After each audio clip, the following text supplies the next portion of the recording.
The first is to separate generalized worries and fears about the state of our country and whether there are too many immigrants and all of those things from the teachings of Christianity per se.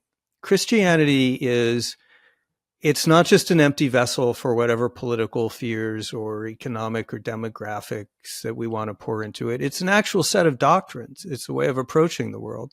And it has something to say about fear.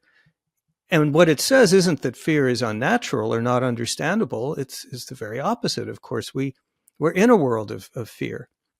And that's precisely why Jesus' teaching is so orthogonal. It says, don't be afraid. Keep your eye focused on the next world, not this world. His own example is an extraordinary overcoming of fear and an example of doing that.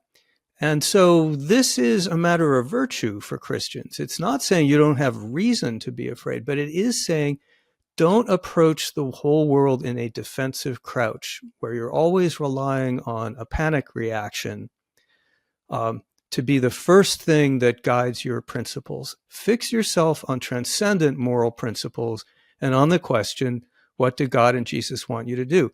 And that's a healthy thing for a religion to do. And by the way, I think Judaism does the same thing in a different way. Of course, it doesn't use the teachings of Jesus, but it gives us a lot to fall back on by way of institutions and communities and rules to reassure us that as bad as things are, we should not lose faith.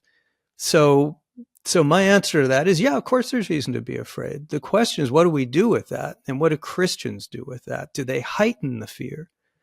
Do they cherish the fear and nurse it, which I think is what's happening now?